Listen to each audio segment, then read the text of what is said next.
Hey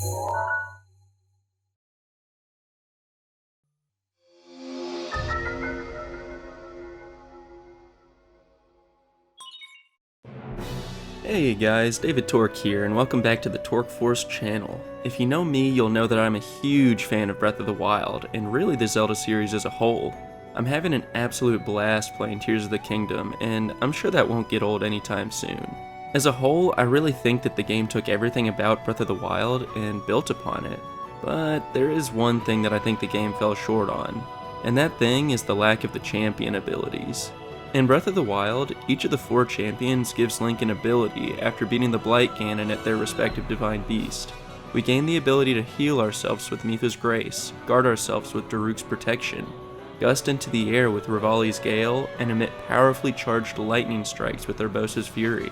With these abilities, Link now has increased durability and flexibility when exploring Hyrule and fighting enemies. Leading into Tears of the Kingdom, I had hoped Link would continue to have access to these abilities, but I wasn't really sure how that would work. From a story perspective, it made sense that Link would carry over all the abilities that he obtained in Breath of the Wild, but the game couldn't just start Link out with all these overpowered abilities. The same could be said about all of his health and stamina. Well, if you've played Tears of the Kingdom, you know what they did to account for this. Rather, you know what Ganondorf did. When Ganondorf's gloom sapped Link of all of his power in the beginning of the game, it essentially started Link off from scratch with just 3 hearts and 1 stamina wheel.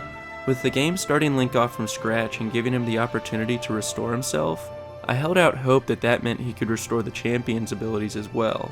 Unfortunately, after beating the game, it seemed like the champion's abilities were all but gone, replaced with the sage's vows. These new abilities are cool, and they serve as useful abilities when completing the main story of the game, but honestly, they don't really feel nearly as useful as the champion's abilities.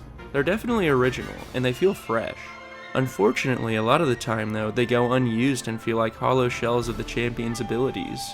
That said, Tears of the Kingdom is a completely different game, and the new mechanics sometimes make the sage's vows more useful than the champion's abilities.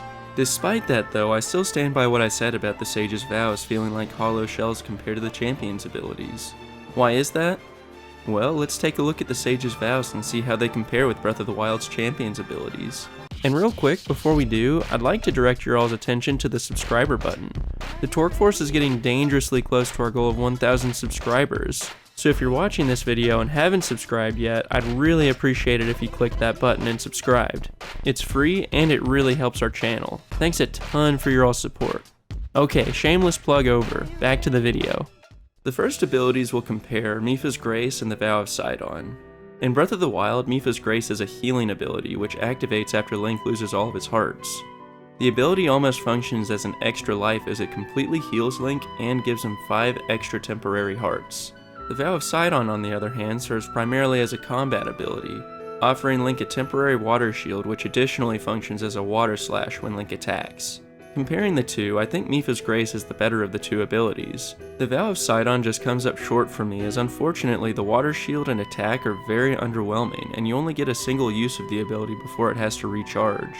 Sure, it has a much faster recharge than Mipha's Grace, but that shorter recharge time doesn't really make it a better ability than a full heal. Next in line we've got Daruk's Protection and the Vow of Yunobo. Daruk's Protection is an invincibility shield that also operates as a shield parry when it's hit. The ability can be used 3 times before it has to recharge. The Vow of Yunobo is an ability that turns Yunobo into a makeshift cannonball of sorts. You can launch Yunobo towards enemies, rock formations, whatever you really want, and hitting something causes an explosion. His ability is almost like the ability that Link gains with the Goron mask in Majora's Mask. Interestingly, I think I have a harder time choosing between the 2 of these than I do any of the other abilities. Daruk's Protection is incredibly useful in combat, but the fact that it can only be used 3 times before recharging kinda stinks. Honestly, I think Daruk's Protection is a better version of the Vow of Sidon ability, since both actually function as shields, and Daruk's shield is far more useful.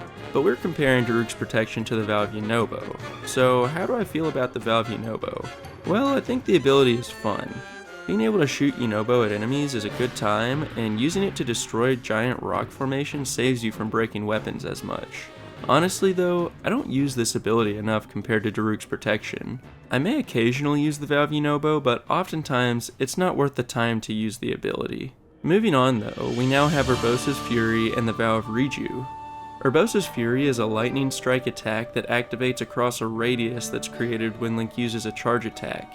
It can also be used 3 times before needing to recharge. The Vow of Reju similarly is a lightning strike attack, but this one's set off by shooting an arrow. After activating the ability, a lightning radius surrounds Link. Link can then shoot an arrow anywhere within the radius, and wherever that arrow lands, lightning will strike down on that point. Both of these abilities are very useful in combat, and honestly both are really similar. The only major difference is how to set off the lightning, where the lightning hits, and the recharge time. Urbosa's Fury wins for me in the categories of how the lightning is set off and where the lightning hits, since it activates almost autonomously with your charged attacks and deals damage to all the enemies within the radius of the attack.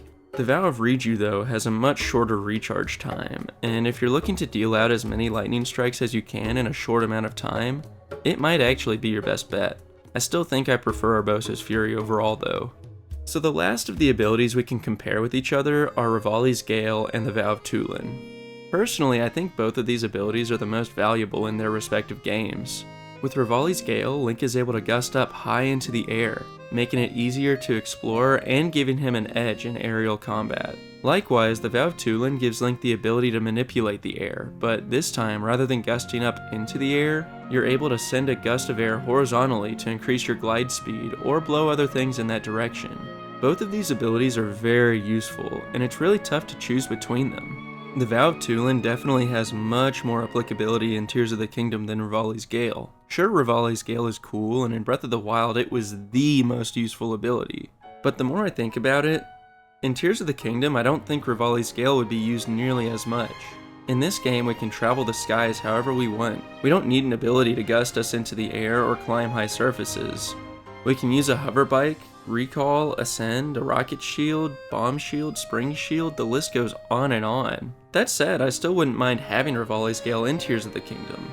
It's a fun and convenient ability. I just think that if we really compare, I'm willing to admit that the Vow of Tulin is definitely a better ability. Now, there is actually a 5th ability in Tears of the Kingdom, and since Breath of the Wild only has 4 champion abilities, we can't really compare. That said, the 5th ability in Tears of the Kingdom is the Vow of Minoru. The Vow of Minoru is actually the most unique of all the sage's vows, as summoning it actually summons Minoru's spirit within a giant Zonai construct. Link can use the construct as a mech of sorts, using the Fuse ability to attach various Zonai devices and use them to fight against enemies. Since we can't really compare this ability to anything in Breath of the Wild, I think it wins by default, and rightfully so. It's such an out of left field and unique ability. So after comparing all the champions' abilities to the sage's vows, we've got a good idea what the strengths and weaknesses are of each ability.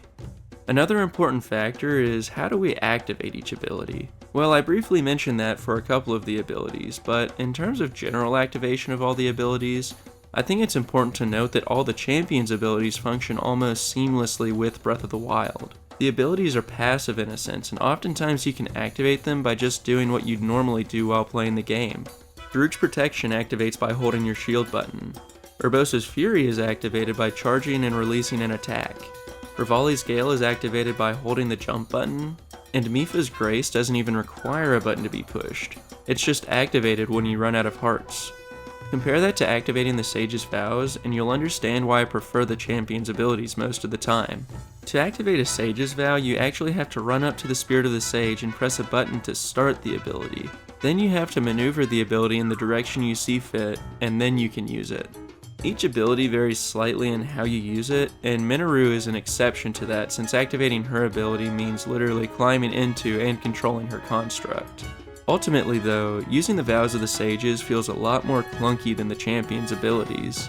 The Vow of Tulin is a different story if you're already gliding in the air. Activating his ability then is actually a lot more convenient, but overall, I think the new way to activate the abilities is really what turns a lot of people off of the Sage's Vows.